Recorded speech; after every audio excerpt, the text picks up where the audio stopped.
If you walk into the historical archives of like a great architectural firm, say the firm responsible for designing a centuries-old cathedral or something. Yeah, or even a sprawling modern metropolis. Exactly. Yeah. You do not just find a beautiful glossy painting of the finished building.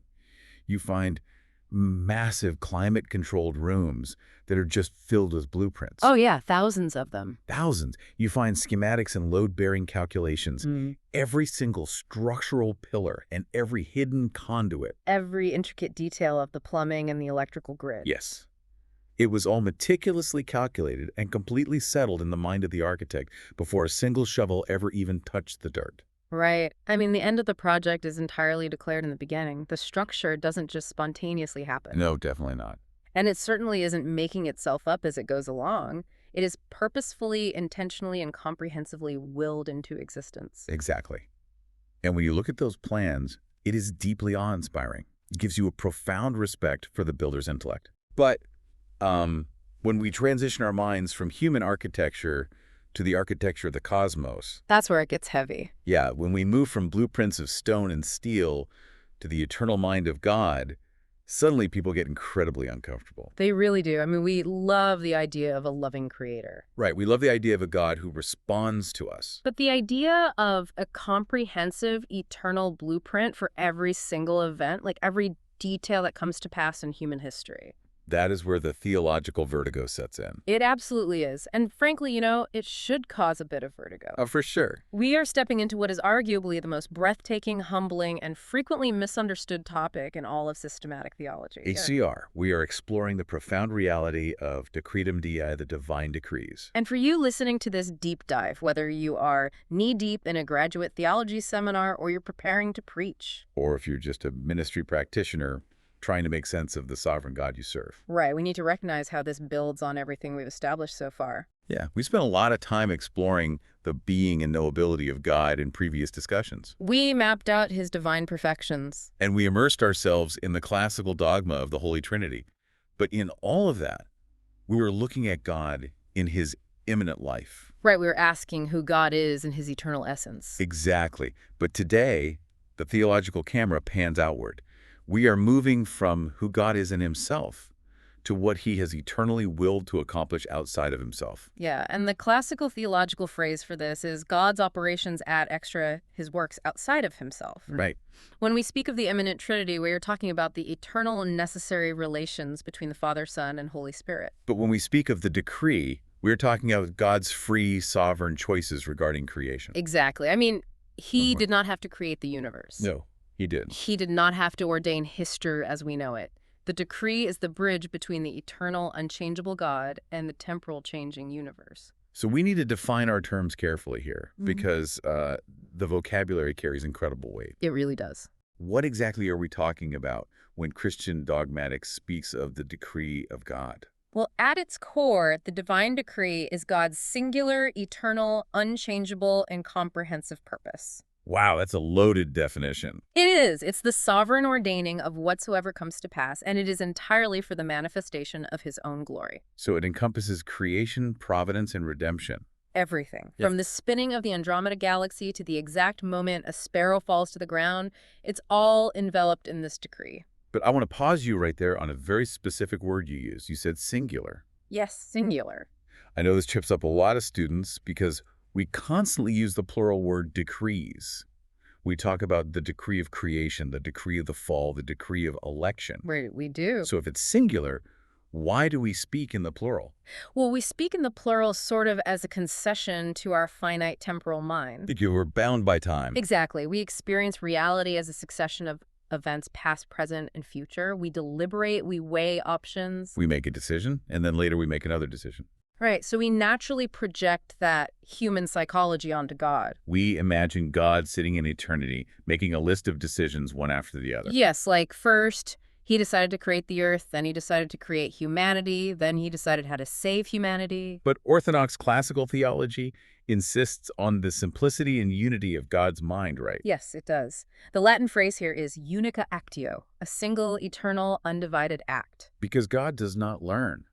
He doesn't go through a process of reasoning where he moves from premise A to conclusion B. Exactly. If God had to reason his way to a conclusion, it would mean there was a moment where he lacked knowledge. Which violates his omniscience. Precisely. Within the mind of God, there is no sequence of deliberation. His intellect and his will are one eternal act. He simply knows all things and wills all things in one comprehensive eternal glance. Right. The complexity and plurality we see in the unfolding of history are just the temporal expressions of that one simple eternal decree. Okay, I hear the theological precision there, but I have to step into the shoes of the skeptical listener for a moment. Go for it. Because the immediate alarm bell that goes off when you talk about a singular, comprehensive, unchangeable script for reality, it's fatalism. Oh, absolutely. That is the first objection everyone has. Right. Like if God has already decreed every single event, are we just organic meat puppets playing out a pre-written code? That is a very vivid way to put it. Well, if I choose to drink coffee this morning instead of tea,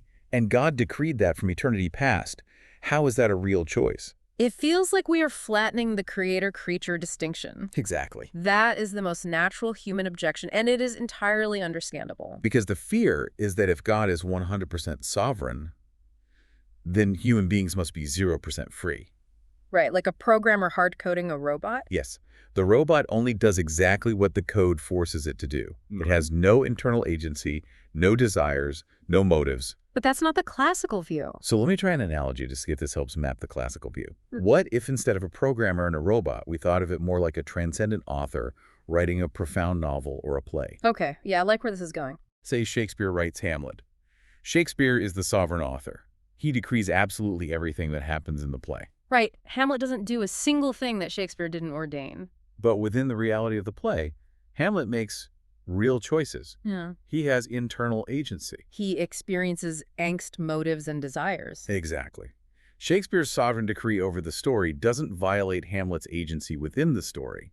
It actually provides the very world in which that agency can exist. That is a highly effective way to frame it because it helps us grasp the difference in the levels of reality. Yeah, the ontological level. Exactly. And classical theology has historically protected us from that hard-coded robot fatalism by making three very crucial, non-negotiable distinctions. Okay, let's unpack those. The first distinction builds right on your analogy. Right. We have to distinguish between the decree itself, the decretum, and its execution, the executio. So the blueprint versus the actual building process. Precisely. The decree is eternal. It is immanent within the mind of God. But the execution of that decree is temporal. Right? It happens in transient unfolding time through creation and providence. God decrees from eternity, but he executes that decree within the bounds of time. This means the reality we experience, the unfolding of time, the contingency of events, the actual stakes of our choices is real. Yes. We are not experiencing the decree as God experiences it. We are experiencing its temporal execution. Which means my subjective experience of making a real choice with real consequences isn't an illusion. No, it's very real. But that still doesn't fully solve the mechanics of how my choice operates under God's sovereignty. And that leads to the second and arguably most important vital distinction. Primary causa prima versus secondary causes, causi secundae. Okay, break this one down. Well, God is the primary ultimate cause of all things. But fatalism makes the fundamental error of assuming that God's primary causality eliminates secondary causes. Which it doesn't. Right? Classical Christian dogmatics argues the exact opposite. God's sovereignty is so immense, so absolute, that it does not eliminate contingency or creaturely freedom. It actually establishes and sustains them. Yes. But I need you to break down the mechanics of that. How does God decree an event without bypassing the human will? Think about it this way. God decrees not just the ends, but the means. Okay. He doesn't just decree that a forest will burn down. He decrees that the forest will burn down because a specific person struck a specific match. Oh, I see. The striking of the match is a genuine, effective secondary cause. Exactly. And when applied to human agency, God moves the human will according to its nature. And the nature of a human will is to choose based on its strongest desires. Precisely. So God does not force a person to act against their will. Rather, he providentially governs the circumstances, the desires, and the inclinations so that the person freely chooses exactly what God has decreed.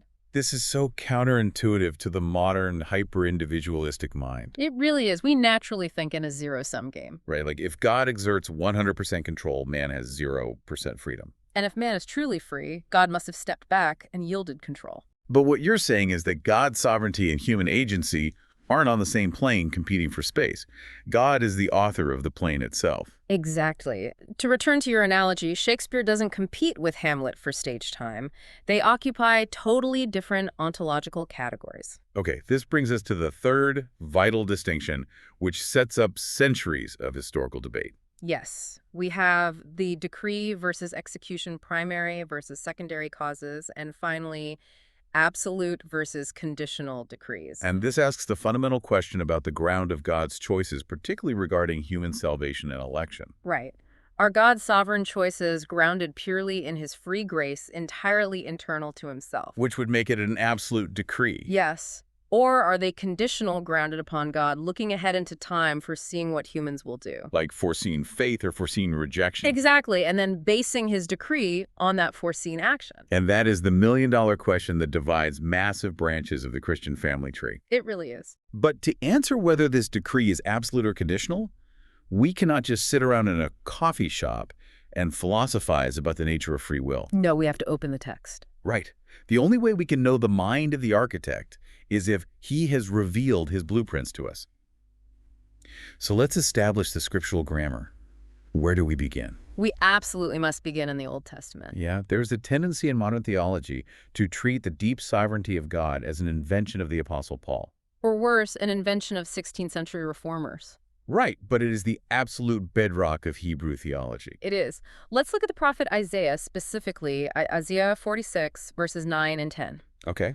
God is distinguishing himself from the idols of Babylon, and he says, I am God, and there is no other I am God, and there is none like me, declaring the end from the beginning, and from ancient times things not yet done, saying, my counsel shall stand, and I will accomplish all my purpose. The vocabulary there is staggering. Declaring the end from the beginning. He doesn't just predict how things might turn out. No, he declares it. The Hebrew concept used here for counsel is sul. It carries the weight of a firm, sovereign, unshakable purpose. And what's vital for you, listening as a student of theology, to grasp here is the relationship between God's foreknowledge and his will. Exactly. In the Old Testament, God's foreknowledge is grounded in his sovereign counsel, not the other way around. Wait, explain the difference. What does it mean for foreknowledge to be grounded in counsel? It means God doesn't know the future simply because he possesses a cosmic crystal ball and passively observes what humans are eventually going to do. Because if he were just a passive observer, then the future is dictating truth to God. Right. Rather, he knows the future perfectly because he has decreed it.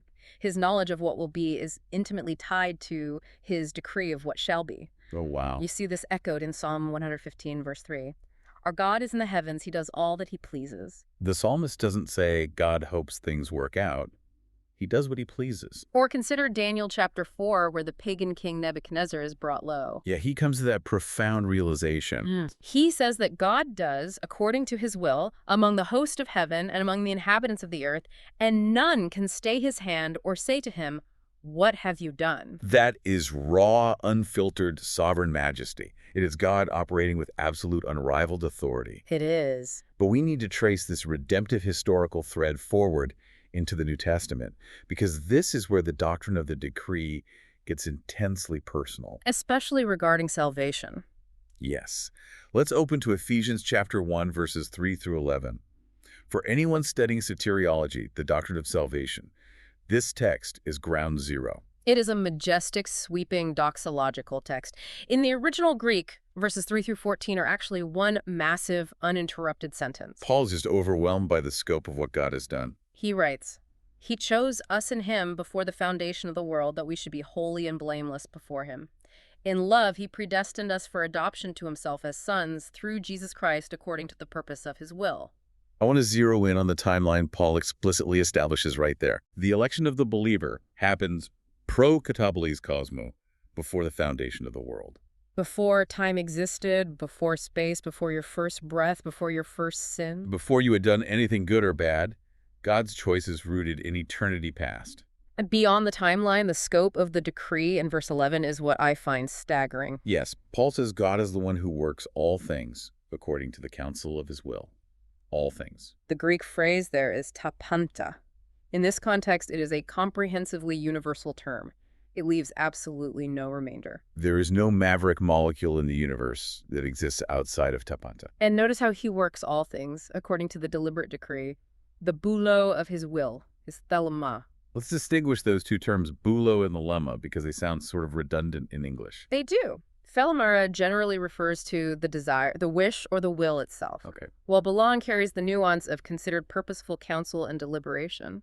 So by putting them together, Paul is emphasizing that God's sovereign control over tapanta is not arbitrary caprice. Right? It is not random. Right. It is deeply wise, intentional, and purposeful. Okay, here is where we have to address the elephant in the room.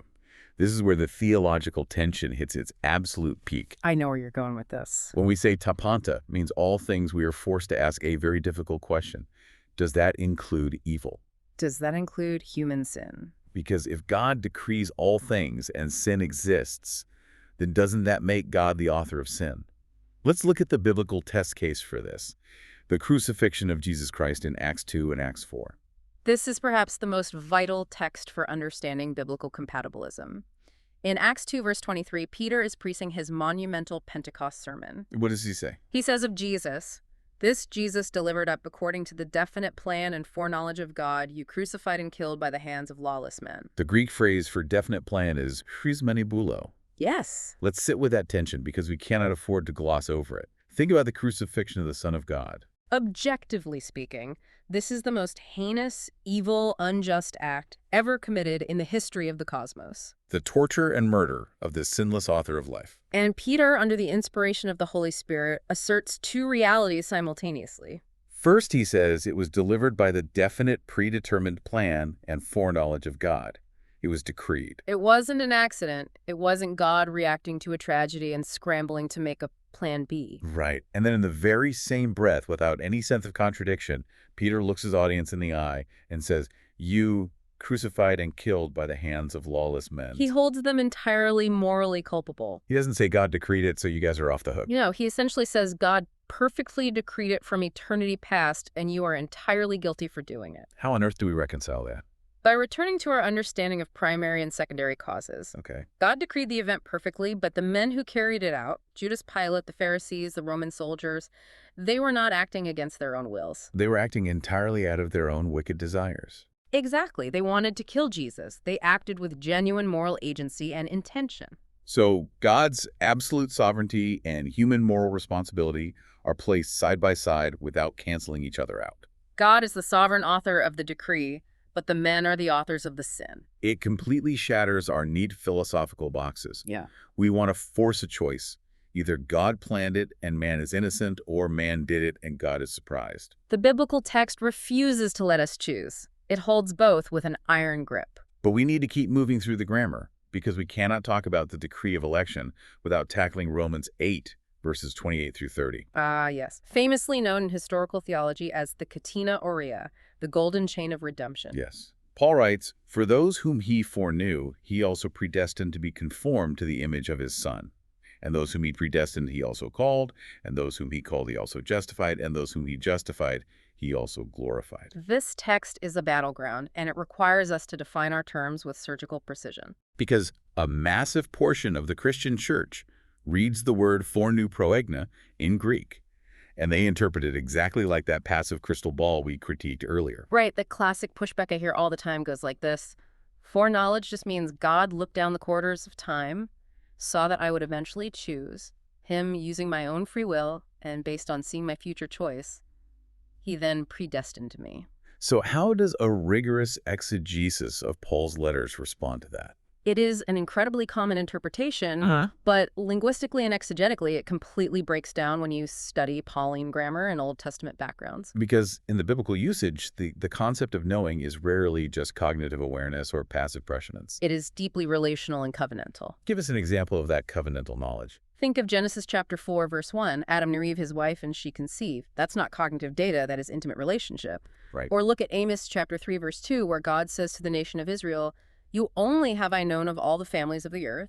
Now, did God lack cognitive awareness of the Egyptians or the Assyrians? Of course not. What he means is, you only have I set my covenantal affection upon. So when Paul uses the word foreknow in Romans 8, He isn't talking about God knowing facts about what someone will do. He is talking about God knowing persons. Precisely. To foreknow in this context means to forelove. It means God set his intimate covenantal affection upon a specific people from eternity past. He didn't foresee their faith and elect them because of it. No, he set his love on them and therefore predestined them, called them, and ultimately gives them the faith to be justified. Which logically and textually leads right into Romans 9, where Paul anticipates the exact objections we are raising today about fairness. He brings up the covenantal distinction between Jacob and Esau. And he emphasizes that this distinction was made before they were even born, before they had done anything good or bad. Paul explicitly says this was done in order that God's purpose of election might continue not because of works, but because of him who calls. And when Paul anticipates the listener crying out, that's not fair. Is there injustice on God's part? He doesn't respond with a defense of human free will.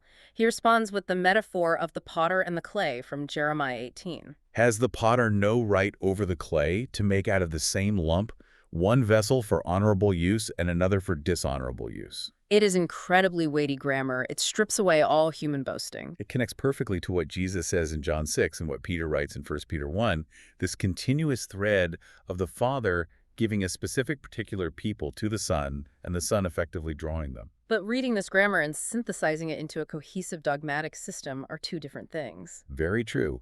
So how has the Church historically synthesized this without tearing itself apart? Well, the truth is the Church has nearly torn itself apart over this multiple times. Church history is really just a massive ongoing conversation over centuries, with brilliant minds trying to map out the boundaries of these texts. And the defining early conversation on this topic, the absolute crucible in which the doctrine of election and grace was formally codified, was the 5th century Pelagian controversy. Oh, yeah. Let's set the historical and theological stage for that. What were the stakes? The stakes were nothing less than the very definition of the gospel. In the early 5th century, the Roman Empire was in a state of moral and political decay. In fact, Rome would be sacked by the Visigoths in 410 AD. Wow. Against this backdrop, you have a British monk named Pelagius who travels to Rome. Pelagius is deeply fundamentally concerned with moral laxity in the church.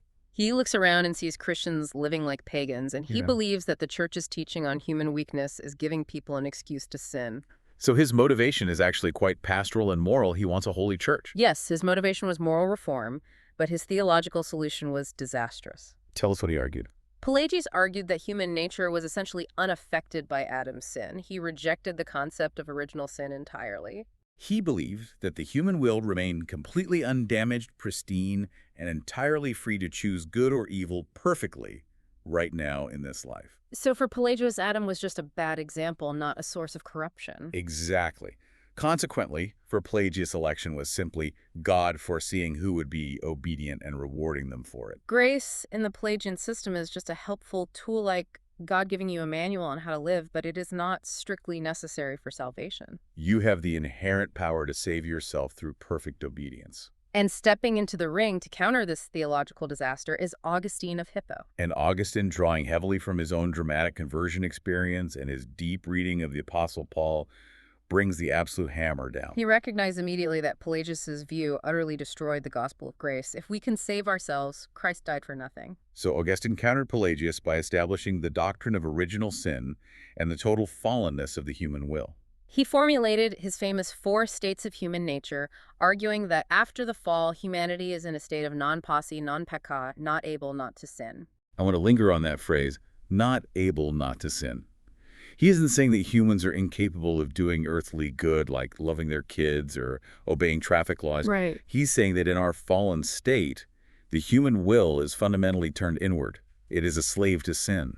We are a lump of perdition, as he called it, completely dead in trespasses. And the theological implication is unavoidable. If you are spiritually dead, you cannot choose to resuscitate yourself. A corpse cannot reach out and grab a life preserver. Therefore, if anyone is to be saved, grace cannot merely be a helpful manual. Grace must be absolute sovereign operative and prior to any human choice.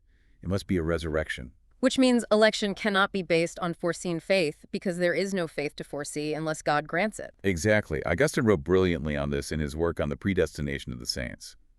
He stated predestination is nothing else than the foreknowledge and the preparation of those gifts of God whereby whoever are delivered are most certainly delivered. So for Augustine, election isn't a reward for our choice. It is the singular sovereign cause of our choice. Okay, so Augustine sets this massive theological baseline.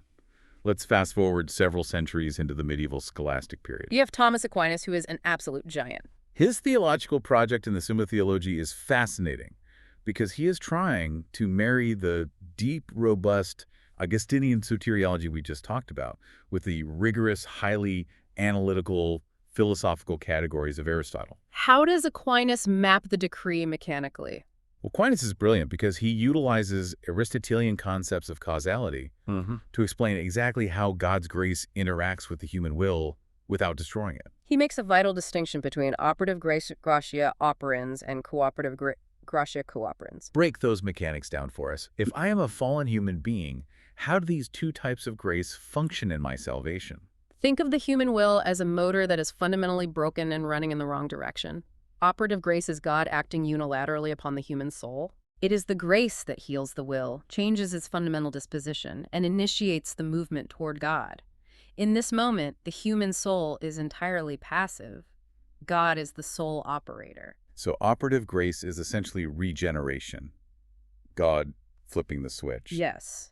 But Aquinas doesn't stop there. Once the will is healed and given new life, God does not treat the human as a puppet. This is where cooperative grace comes in. Right. Cooperative grace is God working with and through the newly freed human will to produce good works, faith, and perseverance.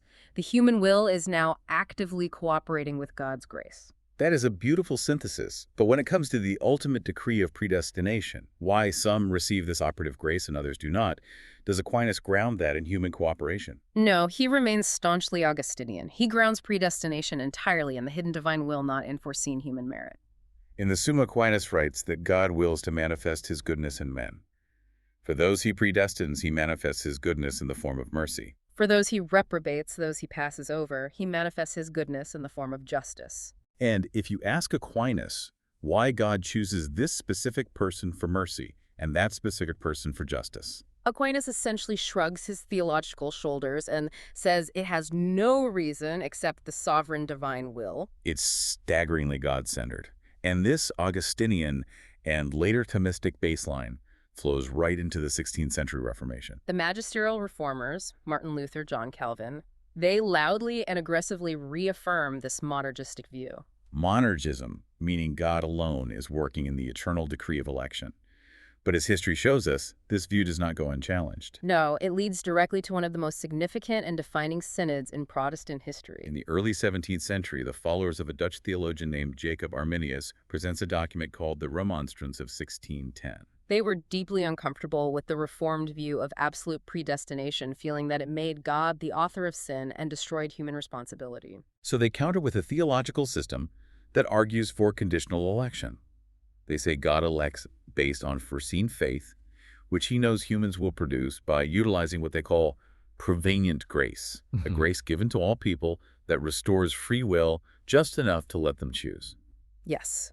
And in response to this remonstrance, the Dutch Reformed Church, along with delegates from all over Europe, convenes the Synod of Dort from 1618 to 1619. They examine the Arminian claims against Scripture, and they decisively reject them.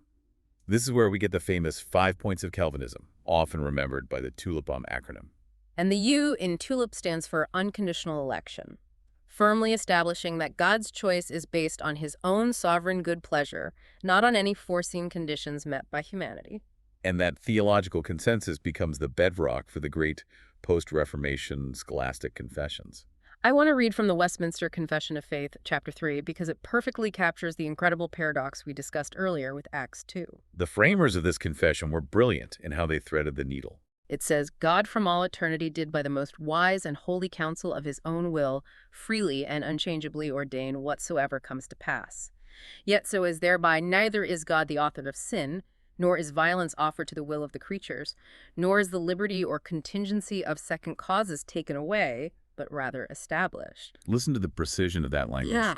They affirm absolute unchangeable sovereignty, and in the exact same breath, they affirm that the liberty of second causes is not taken away, but established. God's decree is the very foundation that makes your free choices possible.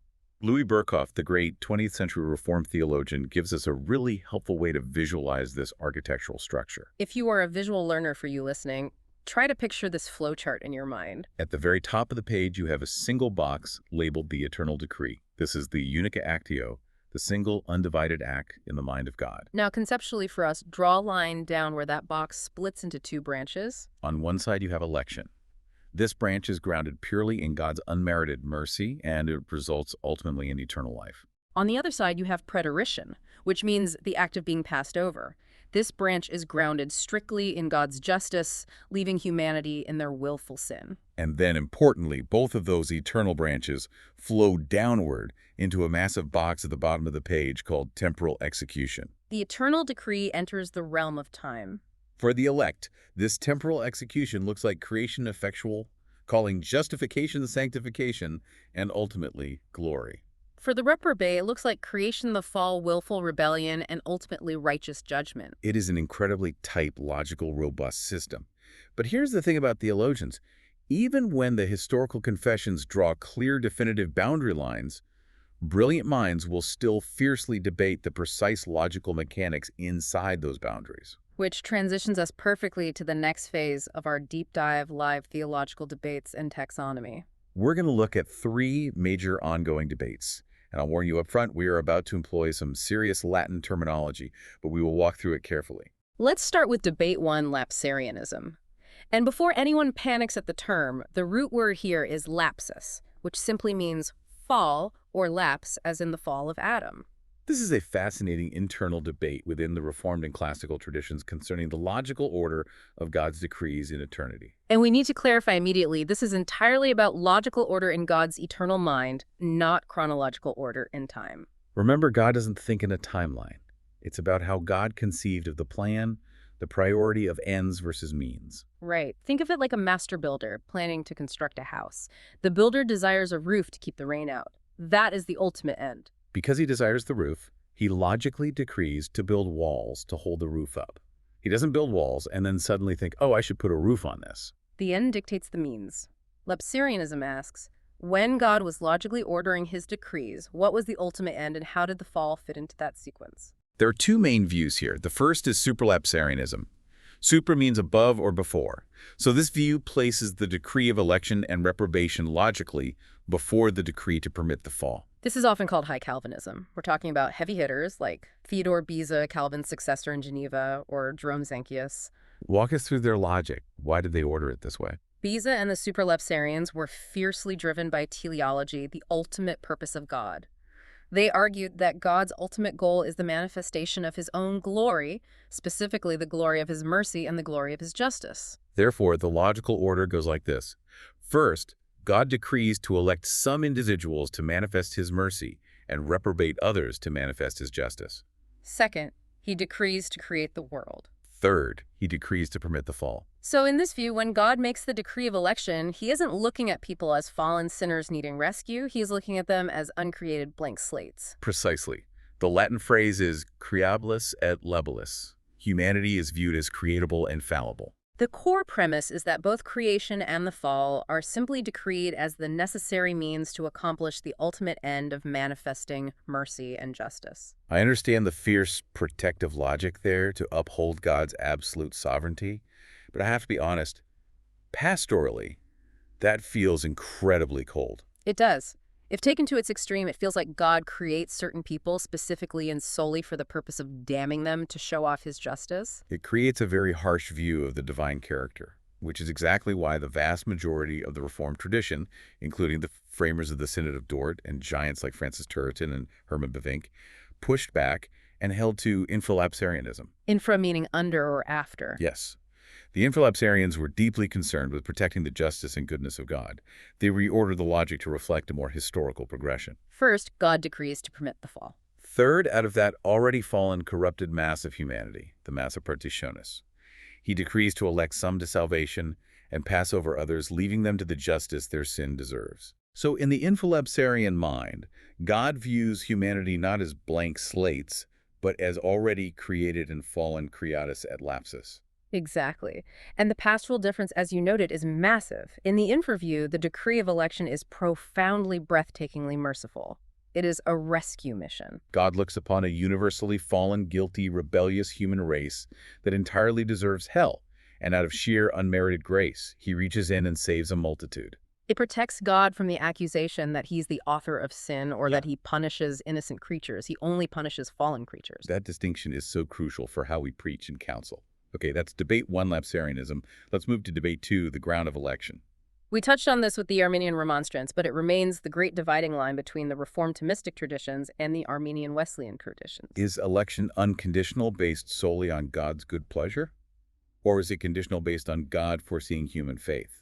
And in the realm of modern philosophical theology, the most sophisticated, highly technical attempt to defend conditional election and preserve libertarian human free will is a model called Molinism. It was originally developed by a brilliant 16th century Jesuit named Luis de Molina, and it has been massively popularized in our day by Christian philosophers like William Lane Craig. Right. If you spend any time on apologetics YouTube, you will run into Molinism. I want you to explain this concept, specifically focusing on what they call middle knowledge, or scientia media. Because when you first hear Molinism explained, it sounds like an incredibly elegant cheat code that perfectly solves the sovereignty versus free will debate. It is a very attractive system. Molina posited that there are 3 logical moments in God's knowledge. Moment 1 is natural knowledge, or scientia naturalis. In this logical moment, God knows all necessary truths, like 2 + 2 = 4, and he knows all possible worlds. He knows every single thing that could possibly happen if he were to create a universe. Okay, that makes perfect sense for an omniscient God. Let's skip the middle for a second. What is the third moment? The third moment is free knowledge scientia libera. This is God's knowledge of the actual real world that he has sovereignly decreed to create. By this moment, he knows everything that will actually happen in human history. Again, standard classical theology so far. But Molina inserts a revolutionary concept right in the middle, between possibilities and actualities. Right. Moment 2 is middle knowledge scientia media. Molina argues that between knowing all possibilities and knowing the actual future, God knows what any free creature would freely do in any given set of hypothetical circumstances. These are known in philosophy as counterfactuals of creaturely freedom. Let me make sure I understand the mechanics of this. You're saying that God knows that if he places me specifically in a coffee shop in Seattle on a rainy Tuesday afternoon and a stranger walks up and shares the gospel with me, I would freely, using my libertarian free will, choose to believe it. Exactly. God knows what you would do in that exact scenario. And so Molinism argues that God uses this vast database of middle knowledge, knowing what everyone would freely do in every possible scenario, to perfectly arrange the circumstances of the actual world. He weaves together the circumstances and the prevenient grace so that his ultimate will is accomplished, but he does it entirely through our free choices. He decrees to actualize the specific world where he knows you will freely choose him. It sounds incredibly elegant. It seems to give God meticulous providential control while keeping my will completely free from coercion. But as beautiful as it sounds, I have to step in and push back hard on behalf of the Reformed and classical traditions. Because beneath the surface elegance, there's a massive metaphysical flaw here known as the grounding objection. Ah, yes, the fatal flaw of Molinism. Walk us through the objection. It comes down to truth-maker theory. If God knows what I would freely do in a hypothetical scenario, what grounds that truth? What makes it a true fact for God to know? In this logical second moment, I do not exist yet. I haven't made a choice. My character hasn't been formed. So if my choice is truly genuinely free in libertarian sense, meaning nothing is causing me to choose it, then there is no truth out there to be known until I actually make the choice. And if the truth of what you would do exists before God even decrees to create you, where did that truth come from? Exactly. Doesn't this mean God's knowledge is being held hostage by a hypothetical, non-existent creature?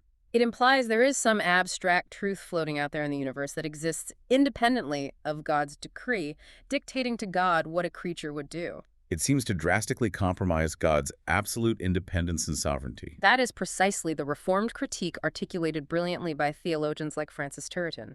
If a creature's choice is truly absolutely free, it cannot be known as a certainty before it happens, not even hypothetically. By asserting scientia media, Molinism inadvertently makes the creator dependent on the creature. The Reformed view insists that the only reason God knows what will happen is because he has sovereignly decreed what will happen. Truth is grounded in the decree, not in hypothetical human choices. It is a brilliant philosophical debate, and one that every theology student must wrestle with.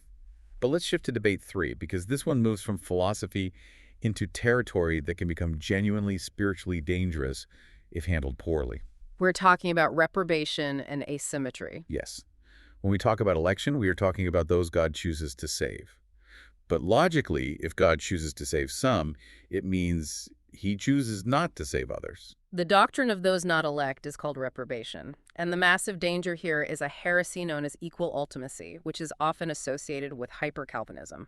Define equal ultimacy for us. Why is it a heresy? Equal ultimacy is the false, perfectly symmetrical view of predestination. It envisions two parallel tracks that operate exactly the same way. It argues that just as God actively and directly creates faith in the hearts of the elect, God actively, directly, and forcefully creates fresh evil and unbelief in the hearts of the reprobate in order to damn them. So it makes God the active author of evil. Categorically, yes. It makes God the efficient cause of sin. And every Orthodox historic Reformed confession vehemently, passionately rejects this view. So what is the Orthodox alternative? If God decrees reprobation, how does he do it without being the author of sin? The Orthodox confessional view is asymmetric reprobation. There is a vital, non-negotiable difference in how God relates to the elect versus the reprobate. The two tracks are not parallel. With the elect, God actively, graciously, and intrusively intervenes in their dead hearts to create faith. He is the active author of their salvation. But with the reprobate, God engages in an act of preterition. Let's linger on that word. Preterition, what are the mechanics of it? It literally translates to passing over. God, in his sovereign liberty, simply passes over the non-elect in his eternal decree. He does not actively infuse them with evil. He doesn't have to. They are already fallen in Adam. They already possess a sinful nature that actively hates God. God simply leaves them to their own devices. He leaves them to the desires they already willingly possess. He withdraws his restraining grace. Wait, but practically speaking, let me play devil's advocate. If I am drowning in the ocean and you are on a boat with a life preserver and you simply pass over me, you don't actively push me under the water, you just withhold the life preserver, you still let me drown. How does classical theology defend God from the accusation of passive cruelty here? That is a profound question. The crucial difference in your analogy is that the drowning man in the ocean is an innocent victim of circumstance who wants to be saved. The biblical picture of fallen humanity is not an innocent man drowning crying out for rescue. It is a rebel actively fighting against the rescuer, demanding to be left alone, swimming furiously toward the bottom of the ocean. God's act of preterition is giving the rebel exactly what the rebel demands: autonomy. And then following preterition there is predestination, which is the act of divine justice where God decrees to punish them. But, and this is the absolute key to the asymmetry, he punishes them strictly for their actual sins. This is so important. We have to shout this from the rooftops. The ground of salvation is grace alone, but the ground of damnation is human sin alone. God is the active author of salvation. Yeah. Man is the active author of his own sin and damnation. The decree is asymmetric. Yes. And keeping that asymmetry clear is not just a theological puzzle, it is absolutely vital for pastoral care. Which brings us perfectly to the most critical part of our deep dive today, ecclesial and pastoral implications. Because we've spent a lot of time on taxonomies, Latin terms, and logical orders. And those are fascinating, rigorous intellectual exercises. But if this theology doesn't ultimately lead to doxology, to worship, and if it doesn't equip you to care for human souls, it is just academic noise. How does this doctrine actually apply to the life of the church? To explore this, let's look at a practical, real-world ministry scenario. Let's look at a pastoral diagnostic, which we will call the case of Sarah. Okay, let's set the scene. Sarah is a second-year MDiv student. She's a faithful ministry practitioner. She loves the Lord. She serves her church. But lately in her systematic theology class, she has been diving deep into Romans 9 and Ephesians 1. And instead of finding the majestic comfort Paul intended, she is experiencing profound, paralyzing spiritual terror. She sits down in your office as her pastor in tears, and she says, "How do I know if I am truly one of the elect? What if I'm not? What if God passed over me?" And furthermore, if God has already decreed whatsoever comes to pass, why should I even bother praying for my unsaved brother? Why should our church do evangelism? Doesn't this doctrine just make all human choices completely meaningless? Listen, this is not a hypothetical scenario. If you are in pastoral ministry, you will have this exact conversation. This happens in seminaries and churches every single day. And as a pastor, you have to accurately diagnose the theological root of her spiritual panic before you can offer a cure. There are 3 critical errors in Sarah's thinking here. Break down the diagnosis. What is she doing wrong? First, she is engaging in dangerous speculation into God's secret will, what the reformers called the deus absconditus, the hidden God. Second, she was flattening primary and secondary causes, which is leading her straight into fatalism. And third, she is improperly separating the eternal decree of God from the temporal gospel, means that God ordained.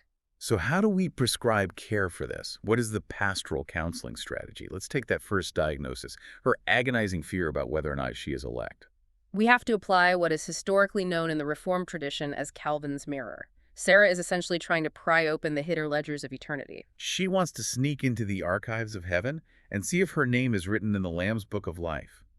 She's trying to peer directly into the deus absconditus, the unrevealed decree. You have to gently but very firmly turn her gaze away from the hidden decree and point her directly to the revealed Christ, the deus revelatus. John Calvin famously and beautifully said that Christ is the mirror of our election. Exactly. So in the counseling room, you ask Sarah, do you believe that Jesus Christ is the Son of God? Do you recognize your own sin? Do you trust in his finished work on the cross for your forgiveness? Are you resting in him alone? And if she, through her tears, says, yes, I believe, then you say to her, then look into the mirror. If you are looking at Christ in faith, you are looking at the objective, tangible proof of your eternal election. Because God does not grant saving faith to the reprobate. Precisely. Her faith in Christ in real time is the echoing reverberation of God's decree of election from eternity past. You cannot have the execution without the decree. That is incredibly freeing. It means you don't look morbidly inward at your own faith to find assurance of election analyzing if your faith is strong enough today. And you certainly don't look up into the hidden clouds of eternity trying to guess God's mind. You look directly objectively at the historic revealed Christ. Yes, Christ is the assurance. But what about her second issue? This creeping fatalism regarding prayer and evangelism. Why should I pray if it's all decided? This is where we have to passionately dismantle fatalism and rebuild a robust biblical doctrine of providence. We have to show Sarah that fatalism is actually a pagan concept. It's a blind, impersonal, mechanical force like stoic destiny or karma that dictates the ends of a situation without any regard to the means. Fatalism says, whatever will be regardless of what you do. It's the que sera sera theology. If it's your time to go, it's your time to go, even if you look both ways before crossing the street. Right, but biblical providence is the exact opposite of a blind force. Providence is a loving, personal, infinitely wise Father who certainly ordains the ends, yes, but he equally meticulously and essentially ordains the means to accomplish those ends. God didn't just decree that Sarah's brother would be saved in a vacuum, magically dropping salvation on his head. If her brother is to be saved, God decreed from eternity past that he would be saved through the faithful, tearful, agonizing prayers of his sister and through someone opening their mouth to preach the gospel to him. Romans 10 makes this explicitly logically clear. How are they to believe in him of whom they have never heard? And how are they to hear without someone preaching? The preaching is the ordained secondary cause. I want to reframe the entire narrative on this because there is this pervasive myth that believing in unconditional election kills the urgency of evangelism. The reality, if you actually understand the theology, is that unconditional election doesn't kill evangelism. It is the only guarantee that evangelism will actually work. It is the absolute engine of mission. Think about it logically. If human wills are entirely dead in sin, as Augustine and Ephesians 2 argue, then all of the clever apologetic arguments, all the emotional worship music, all the perfectly crafted sermons in the world will not raise a spiritually dead corpse. If salvation ultimately depends on a spiritually dead human will deciding to wake itself up, no one would ever be saved. Evangelism would be the most depressing, futile errand on earth. But because of the sovereign decree of election, because God has definitively guaranteed that his sheep will hear his voice, we can go into the hardest, most resistant, most hostile mission fields on earth with absolute confidence. The Apostle Paul himself used this exact logic to fuel his ministry. In 2 Timothy chapter 2, verse 10, he says, "Therefore I endure everything for the sake of the elect, that they also may obtain the salvation that is in Christ Jesus with eternal glory." Paul endured beating, shipwreck, starvation, and prison, not because he was crossing his fingers hoping someone might choose God of their own free will, but because he knew with absolute certainty that God had already chosen a people in that city, and God was going to use Paul's preaching as the ordained secondary cause to awaken them. And practically bringing it back to Sarah in your office, this doctrine is the ultimate foundation for pastoral comfort and assurance. think about the alternative. If Sarah's salvation rested ultimately on her fickle daily choices, the fluctuating strength of her own free will, or her ability to maintain perfect cooperation with grace, she could lose her salvation by Tuesday afternoon. I would have lost it 10 times before breakfast this morning. We all would. But because her salvation rests entirely on the sovereign grace and the unchangeable, eternal, unshakable decree of the triune God, she is eternally secure. The decree of God is not a terrifying puzzle. It is the heavy anchor for the weary soul in the midst of a chaotic world. Which is a profoundly beautiful place to land this plane today. We have covered an immense amount of theological ground, from the staggering heights of the Unica Actio in eternity, passed through the historical battles of Augustine and Aquinas, all the way down to the tear-stained prayers of a seminary student trying to understand her faith. And as we wrap up this deep dive, we always want to leave you, the listener, with work to do. Theology is not a spectator sport. We have 3 graduate-level seminar questions for you and your study groups to chew on. Question 1 touches on epistemology, how we know what we know. How does the vital distinction found in Deuteronomy 29:29, the distinction between the secret things that belong to the Lord, the voluntas abscondita, and the revealed things that belong to us, the voluntas revelata, how does that framework prevent us from engaging in arrogant, rationalistic speculation while simultaneously allowing us to maintain a sincere, authentic gospel offer to all people? Excellent. Question 2 moves into metaphysics. We spent significant time analyzing Luis B. Molina and Scientia Media. Here's the question. Does Molinism's concept of middle knowledge successfully protect human libertarian freedom as it claims, or does it ultimately compromise God's independence against the classical Reformed view by making the Creator dependent on the hypothetical choices of the creature? And question 3 brings it all back home to pastoral practice. How can you step into a pulpit next Sunday and preach unconditional election straight from weighty texts like Ephesians 1 or Romans 9 in a way that produces deep, soul-stabilizing comfort, genuine humility, and a burning urgency for mission in your local church, rather than breeding a cold, intellectual pride? Those are weighty, necessary questions, but that is the joy and the burden of the theological task. And as we sign off, I want to leave you with one final provocative thought to rattle around in your brain. We started our time today talking about blueprints, about an architect who decrees not just the final shape of the cathedral, but every single conduit, every brick, and the exact placement of every structural beam to ensure the building stands. Consider this reality. If God's eternal comprehensive decree encompasses not just the ultimate ends of the universe, but every intricate tiny secondary means along the way, how does the very fact that you chose to listen to this specific deep dive today, to pause your busy life, to sit in your car or at your desk and wrestle with these exact scriptures and these exact theological categories fit perfectly into his eternal loving decree for your own personal spiritual formation? You didn't stumble across this truth today by accident. The architect ordained it. Keep wrestling with the text. Keep marveling at the beauty of the decree, and we will see you on the next deep dive.